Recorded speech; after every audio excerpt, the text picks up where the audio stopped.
নমস্কার বন্ধুরা, welcome to ইউনিকন। তো গাইস, এই ভিডিওটা আবারও হতে চলেছে কলকাতা নাইট রাইডার্স কে নিয়ে। তো Kolkata night Riders IPL champion হবার পর থেকে আমরা অনেক আনন্দ করেছি, অনেক ভিডিও তোমরা চ্যানেলে পেয়েছো। বাট এই ভিডিওটা হয়তো একটুখানি দুঃখ দিতে পারে, বাট সত্যি যেটা সেটা তো মেনে নিতে হবে, রিয়েলিটি আমাদেরকে বুঝতে হবে। তো সেখানেই এই ভিডিওটার আমাদের টপিক হচ্ছে যে কলকাতা নাইট রাইডার্স এর যে এবারের এত সুন্দর টিম, এত ভালো একটা টিম, যেই টিমটা ইনভিনসিবল থেকে আইপিএল জিতেছে এবং আইপিএল হিস্ট্রির সব থেকে সেরা কোনো টিম যদি হয়ে থাকে সেটা কিন্তু এই টিমটাকে বলা হচ্ছে, যে টিমটা গোটা টুর্নামেন্ট ডমিনেট করেছে এবং কোয়ালিফায়ার 1 ফাইনাল সবই এক পেসে জিতেছে। ব্রিলিয়ান্ট টিম বন্ডিং আমরা দেখেছি, প্রত্যেকটা প্লেয়ার টিমের জন্য খেলেছে এবং প্রত্যেকের বক্তব্য একটাই, যে আমাদের নতুন কাউকে দরকার নেই, এই টিমটাকেই পরের বছর আবার দরকার। কিন্তু সেটা কি পসিবল হবে? মনে হয় না। রিয়েলিটি মেনে নিতে হবে, তার কারণ হচ্ছে পরের বছর আবার আছে আইপিএল মেগা অকশন এবং যতবার Kolkata night Riders team settle হয়, যতবার ভালো খেলে, তার পরের বছর মেগা অকশন এসে যায়।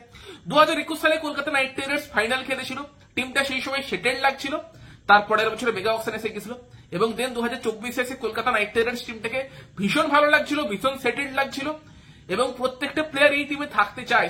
সল্ট থেকে শুরু করে মিচেল স্টার্ক, ভারতীয় প্লেয়ারদের প্রত্যেকেই এই ফ্র্যাঞ্চাইজিতে কন্টিনিউ করতে চায়, কলকাতা দলে কন্টিনিউ করতে চায়, তারা সেই ইচ্ছা জানিয়েওছে। বাট হয়তো সেটা সম্ভব হবে না সবাইকে রাখা, কারণ সামনের বছর মেগা অকশন।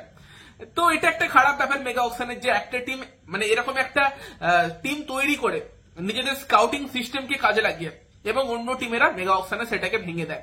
আবার মেগা অকশনটা দরকারও কেন, তার কারণ হচ্ছে ব্যালেন্স রাখার জন্য। রিঙ্কু সিং এর মতো প্লেয়ার যেমন যে টাকাটা পাচ্ছে সেটা হয়তো তার থেকেও বেশি সে ডিজার্ভ করে, যেটা মেগা অকশন না হলে সে পাবে না, এই টাইপের ব্যাপারের জন্য। যেমন হর্ষিত রানা 20 লাখে কলকাতা টিমে আছে, বর্তমান যা পারফর্ম করেছে পরের বছর সে আরো বেশি ডিজার্ভ করে, মেগা অকশন না হলে সে 20 লাখই পেতে থাকবে। তো এই কারণেই মেগা অকশন হয়। তো রিয়েলিটি এটাই মেনে নিতে হবে এবং কলকাতা নাইট রাইডার্স প্লেয়ার তৈরি করে, এই কথাটা কিন্তু কলকাতা নাইট রাইডার্স বারবার প্রমাণ করেছে। দীনেশ কার্তিকের মানে বিশ্লেষণ শুনছিলাম, সেখানে সেও কিন্তু বলছিল যে শেষ 7-8 বছরে যদি আমরা স্ট্যাটিস্টিক্স তুলে দেখি, কলকাতা নাইট রাইডার্স সব থেকে বেশি প্লেয়ারকে ইন্ডিয়াতে খেলিয়েছে, কলকাতা নাইট রাইডার্স থেকে প্লেয়াররা উঠে ইন্ডিয়া টিমে সব থেকে বেশি খেলেছে, যেটা কেকেআর এর জন্য হিউজ অ্যাচিভমেন্ট। তো সেখানে কলকাতা নাইট রাইডার্স প্লেয়ারদের তৈরি করে, বাট সেই প্লেয়ারদের অন্য টিমেরা তুলে নেয়, যেটা লাস্ট ইয়ারের আইপিএল অকশনেও আমরা দেখেছিলাম। যখন মেগা অকশন হয়েছিল, কলকাতাকে বেশ কিছু প্লেয়ারকে হারাতে হয়েছিল। এই বছরও সেই জিনিসটা হবে, তার কারণ হচ্ছে যে তুমি 5টা বা 6টা প্লেয়ার হয়তো রিটেন করতে পারবে ম্যাক্সিমাম। দেখো রিটেনশন কতজনকে করা যাবে সেই নিয়ে অনেকে জিজ্ঞেস করছো। তো যে মিটিংটা হবার কথা ছিল সেই মিটিংটা এখনো হয়নি, ফ্র্যাঞ্চাইজিদের নিয়ে সেই মিটিংটা হবে, সেই মিটিং এ ডিসাইড হবে যে কতগুলো প্লেয়ারকে রিটেন করা যেতে পারে। অনেক ফ্র্যাঞ্চাইজি 8টা করে রিটেনশন চাইছিল, বাট হয়তো সেটা দেওয়া হবে না, খুব জোর 5টা থেকে 6টা প্লেয়ারকে রিটেন করার অপশন দেওয়া হবে। তবে যদি 5টা থেকে 6টা প্লেয়ারকেও রিটেন করতে হয়, সেখানেই 50 কোটি টাকা তার জন্য হয়তো বরাদ্দ থাকবে, বাকি টিমটা 50 কোটি টাকায় বানাতে হবে এবং সেই জায়গায় অবশ্যই কলকাতার মতো টিম এই কোর গ্রুপটাকে ফিরে পেতে স্ট্রাগল করবে। তার কারণ লাস্ট ইয়ারের মেগা অকশন ভাবো, সেই জায়গাতে কলকাতার যে বোলিং অ্যাটাক ছিল, ফার্গুসন, প্রসিদ্ধ কৃষ্ণ, শিবম মাবি, প্রত্যেকে কিন্তু অকশনে গিয়ে 8 কোটি 10 কোটি করে অ্যামাউন্ট পেয়েছে। সেম এবারেও হবে, 20 লাখের হর্ষিত রানা অকশনে গেলে 10 কোটি পাবে, লিখে রাখা যেতে পারে মেগা অকশনে গেলে, যেই লেভেলের খেলা সেই বছর দেখিয়েছে। তো এবার সেখানে সব প্লেয়ারকে রিটেন করাও যেরকম সম্ভব না, সবাইকে আবার ফেরানোও সম্ভব না, টিমটা ভাঙবে, এটা মেনে নিতে হবে। খারাপ লাগলেও মেনে নিতে হবে যে টিমটা ভাঙবে, বেশ কিছু প্লেয়ারকে আমরা হারাবো, হয়তো ভেঙ্কটেশ আয়ার আর নীতিশ রানার মধ্যে একজনকে দেখতে পাবো না, এগুলো মেনে নিতে হবে, কিছু করার নেই সেখানে। বাট টিমের কোর গ্রুপটাকে মোটামুটি সেম রেখে যারা সেরা পারফরমেন্স দিয়েছে এই বছর, বা যারা কন্টিনিউয়াসলি ভালো খেলছে, যারা টিমের জন্য বেশি পজিটিভ কিছু করতে পারবে, সেই প্লেয়ারগুলোকে রেখে চেষ্টা করতে হবে যতজনকে ফেরানো যায়। এই কোর টিমটাকেই দেখতে চাই সামনের মরশুম, বাট হয়তো প্রত্যেককে পাবো না যারা যারা এই বছর খেলেছেন। কারণটা সিম্পল, দেখো তোমার এবার যদি 50 কোটি ধরো হাতে থাকছে 6টা প্লেয়ারকে বা 5টা প্লেয়ারকে রিটেন করার পর টিমটা বানানোর জন্য, সেখানে ধরো কলকাতার 5টা প্লেয়ার আমি ধরে নিচ্ছি যে রাসেল, নারাইন তাদেরকে রিটেন করবে, তার পাশাপাশি ক্যাপ্টেন শ্রেয়াস আয়ার টিমকে লিড করেছে, চ্যাম্পিয়নশিপ জিতিয়েছে, ব্রিলিয়ান্ট ক্যাপ্টেন্সি, তাকে রিটেন করবে। তার সঙ্গে সঙ্গে আমি তো চাই রিঙ্কু সিংকে রিটেন করুক, করা দরকার, না করলে সেটা বড় ভুল হতে পারে। তার পাশাপাশি হয়তো ভরুণ চক্রবর্তীর সঙ্গে আমি যাবো, তার কারণ ভরুণ চক্রবর্তী যে ভ্যারাইটি নিয়ে আসে, মিডিল ওভারে নারায়ণ ভরুণ অপোনেন্টকে চোখ করে, সেই জিনিসটা কলকাতা নাইট রাইডার্স টিমের শক্তি অনেকটা বাড়িয়ে দেয়।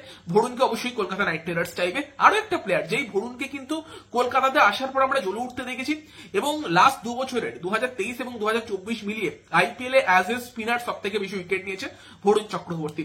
এবছরও পার্পল কাপ জিততে পারতো যদি ম্যাচগুলো ভেস্তে না যেত, সেখানে অবভিয়াসলি ভরুণ চক্রবর্তী, তাকে আমি চাইবো রিটেনশন লিস্টে। বাকি যদি 6 নম্বর রিটেনশন অ্যাভেলেবেল থাকে, সেখানে ভেঙ্কটেশ আয়ার, নীতিশ রানা, হর্ষিত রানা, অনেকগুলো নামের মধ্যে কনফিউজড হয়ে যাব। আমার যেটা মতামত বললাম। তো এবার দেখো এই 5টা বা 6টা প্লেয়ার রিটেন করতে যখন 50 কোটি তোমার লেগে যাবে, বাকি যে প্লেয়ার গুলো তাদেরকে তো ছেড়ে দিতে হবে, তাদেরকে অকশনে ছাড়তে হবে, অকশন থেকে নেবার ট্রাই করতে হবে। সেই প্লেয়ার গুলোকে কিন্তু কম দামে ফিরে পাওয়া সম্ভব হবে না। যেমন যদি হর্ষিত রানা অকশনে যায় হয়তো 8 কোটি 10 কোটি সে কিন্তু পাবে। বৈভব অরোরা তাকেও কিন্তু কলকাতা নাইট রাইডার্স লাখে রেখেছে টিমে, কত অ্যামাউন্টটা মনে করছে না এই মুহূর্তে যে এক্সাক্ট কত অ্যামাউন্টে আছে, বাট সেও 4-5 কোটি পেয়ে যাবে। রমনদীপ সিং 20 লাখ টাকায় কেকেআরে আছে, মেগা অকশনে পরের বছর সেও 4 কোটি 5 কোটি পেতে পারে। একজন ইন্ডিয়ান ফিনিশার, ভালো পোটেন্সিয়াল দেখিয়েছে, অলরাউন্ডার, বল করতে পারে। পরের বছর হয়তো তোমার ইম্প্যাক্ট প্লেয়ার রুলটা উঠেও যেতে পারে, সেক্ষেত্রে অলরাউন্ডারদের গুরুত্ব আরো বেড়ে যাবে। তার সঙ্গে সঙ্গে তোমার সুয়াস শর্মার মতো স্পিনার, সেও কিন্তু অকশনে গিয়ে 4 কোটি 5 কোটি ইজিলি পেতে পারে। সেম ভেঙ্কটেশ আয়ার, তাকে যদি ছেড়ে দেয় সেও যেরকম খেলেছে 7 কোটি 8 কোটি, নীতিশ রানাও 10 কোটি পেয়ে যেতে পারে। ভাই এই প্লেয়ার গুলো এরকম টাকা পাবে, সেখানে তুমি কিভাবে রিটেন করবে সবাইকে? ইভেন মিচেল স্টার্ক সে কলকাতা নাইট রাইডার্স দলে ফিরবে বলে জানিয়েছে। এবার স্টার্ক মেগা অকশনে গেলে 24 কোটি 75 লক্ষ টাকাটা তো কোনোভাবেই পাবে না, তাকে হয়তো 13 কোটি বা 14 কোটিতে পাওয়া সম্ভব। বিদেশি প্লেয়ারদের পুলটা বড়, বিদেশি প্লেয়ারদের নিয়ে হয়তো প্রবলেম হবে না, বাট ইন্ডিয়ান ট্যালেন্টেড প্লেয়ারদের পুলটা ছোট, এবং সেখানে কলকাতা নাইট রাইডার্স যে প্লেয়ার গুলোকে তৈরি করেছে সেরকম বেশ কিছু প্লেয়ারকে হারাতে হতে পারে। তো সেই ইন্ডিয়ান কোরটাকে আবার ফিরে পেতে হলে বিদেশি প্লেয়ারদের উপর বেশি ইনভেস্ট করা যাবে না, সমস্যা তো একটু হবে। মেগা অকশনে এটা হয়েই থাকে, বাট কলকাতা নাইট রাইডার্স তাদের স্কাউটিং সিস্টেমকে আমাদেরকে ভরসা করতে হবে, অভিষেক নায়ারকে ভরসা করতে হবে। যেভাবে টিমটা তৈরি হয়েছে হয়তো পরের বছর আমরা এই বছরের মতো পারফরমেন্স দেখতে পাবো না, বাট আরো 1-2 বছর বাদে গিয়ে আবার একটা এরকম চ্যাম্পিয়ন টিম তৈরি হতে পারে, সেটা আমরা আশা করতে পারি। এবং বিদেশিদের মধ্যে হয়তো তোমার স্টার্ট তার দামটা কমতে পারে, বাট ফিল সল্ট তার দাম বাড়বে সিরিয়াসলি, মানে সে 8 কোটি 10 কোটি সেও পাবে। তো সেখানে 100 কোটি যদি বাজেট থাকে, সেই টাকার মধ্যে সব প্লেয়ার গুলোকে আবার ফিরিয়ে আনা, সবাইকে আবার এই কলকাতা নাইট রাইডার্স দলে ফেরানোটা সম্ভব হবে না। বাট তাও কোর টিমটাকে ধরে রেখে যতটা যা করা যায় চেষ্টা করতে হবে। সেক্ষেত্রে হয়তো অ্যাঙ্কারেস রঘুবংশী অবশ্যই চাইবো তাকে কেকেআর রিটেন করুক, এবং যদি ধরো কলকাতা ভেঙ্কটেশ বা নীতিশের মতো কোনো প্লেয়ারকে হারায়, অ্যাঙ্কারেস রঘুবংশীর মতো প্লেয়ার সে হয়তো সেই জায়গাতে এসে ভালো ফিট করতে পারে।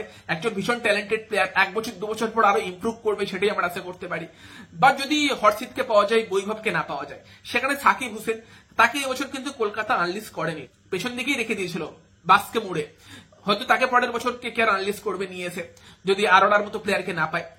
সেখানে এইগুলোই করতে হবে, ইয়ং প্লেয়ারদের উপর ইনভেস্ট করতে হবে, তারা তোমাকে রিটার্ন দেবে। বাট মেগা অকশন যতদিন থাকবে হয়তো ওই টিম কালচারটা বিল্ড করা সম্ভব হবে না, যে একটা তুমি ইয়ং প্লেয়ারকে তৈরি করছো, সেই প্লেয়ারটাকে টিমের সঙ্গে রেখে দিচ্ছ, সেটা একটু শক্ত ব্যাপার। এই জন্য অনেক টিম 8টা করে রিটেনশন চায়। তাও যদি 8টা রিটেনশন দেওয়া হয়, সেখানে কলকাতা নাইট রাইডার্স অনেক লাভ পাবে, অনেক প্লেয়ারকে রিটেন করতে পারবে। আর কলকাতা নাইট রাইডার্স অ্যাকচুয়ালি যদি চায় কোনো প্লেয়ারকে বলে যে 5 কোটি 6 কোটিতে রিটেন হতে, সে হয়তো অকশনে গেলে 8 কোটি 10 কোটিও পেতে পারে, সেই প্লেয়ারটা কিন্তু রিটেন হয়ে যাবে। রিঙ্কুকেই যদি বলে 6 কোটিতে রিটেন হতে, তোমার নারায়ণের মতো প্লেয়ার 6 কোটিতে ছিল, তো তারা রিটেন হয়ে যাবে। তো সেখানে যদি রিটেনশনের অপশন বেশি দেওয়া হয়, কলকাতা সুবিধা পাবে। বাট আই ফিল যে 5টা বা 6টাই দেওয়া হবে, এবং সেখানে কলকাতা নাইট রাইডার্স বেশ কিছু প্লেয়ারকে হারাবে। এই যে সুপার টিমটা, এখান থেকে আমরা হয়তো কিছু প্লেয়ারকে মিস করতে পারি পরের বছর, হয়তো আরোরা তাকে পাবো না, হয়তো নীতিশ ভেঙ্কটেশ অথবা রমনদীপের মধ্যে 1জন বা 2জনকে নাও পেতে পারি আমরা, সেগুলো হতে পারে, মেনে নিতে হবে। স্টার্ককেও অকশনে নাম দিল, স্টার্ক এবার বলছে আমি রিটেন হতে চাই, বাট স্টার্ক যদি অকশনে নাম দেয় আবার তাকে পাওয়া যাবে কিনা সেটা একটা ব্যাপার। ফিল সল্টকে আমি চাই কলকাতা নাইট রাইডার্স ফিল সল্টের জন্য যাক, ইডেনের পিচ শুট করবে, বাট নাও পাওয়া যেতে পারে, অকশন ডাইনামিক্স এর উপর ডিপেন্ড করে। এবার সেখানে মাথা খাটিয়ে কাজ করতে হবে। এবার যদি ধরো ফিল সল্টকে পাওয়া গেল না, উইল জ্যাক্সের মতো প্লেয়ারের জন্য যেতে পারে, বা ওই টাইপের কোন একজন ধ্বংসাত্মক ওপেনিং ব্যাটসম্যানের জন্য যেতে পারে। পেছন থেকে উইকেট কিপার হিসেবে যদি ধরো রমনদীপকে না পাওয়া যায়, সেখানে ধ্রুব জুডেলের মতো কাউকে নিয়ে আসে। এই টাইপের মুভমেন্ট করতে হবে, করে টিমটাকে তৈরি করতে হবে। যদি গৌতম গম্ভীর থাকে, আই থিঙ্ক সেটাতে কোনো প্রবলেম হবে না। গম্ভীর, চন্দ্রকান্ত পণ্ডিত, অভিষেক নায়ার তারা মিলে সামলে নেবে। গম্ভীর চলে গেলে একটু প্রবলেম হতে পারে, যদি ইন্ডিয়ান টিমের সে কোচ হয়। কোচ না হলে তো অবশ্যই থাকবে, কোনো সন্দেহ নেই সেই ব্যাপারে।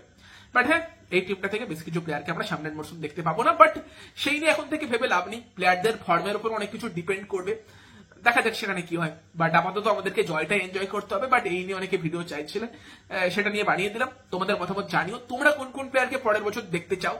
যে 11টা বা 12টা প্লেয়ার ফাইনালে খেললো, তাদের মধ্যে থেকে 2টো বা 3টে প্লেয়ারকে যদি তোমাদেরকে বলা হয় যে এদেরকে তুমি পাবে না, তোমরা কোন কোন প্লেয়ারগুলোকে ছাড়বে কমেন্টে জানিও। ভিডিওটা ভালো লাগলে ভিডিওটাকে লাইক করে দিও, শেয়ার করে দিও। আমাদের চ্যানেলে প্রথমবার এলে আমাদের চ্যানেলটিকে সাবস্ক্রাইব করে তার পাশের বেল আইকনটা অন করে দিও। তো চলো গাইস, এই ভিডিওতে এই পর্যন্তই, বাই বাই।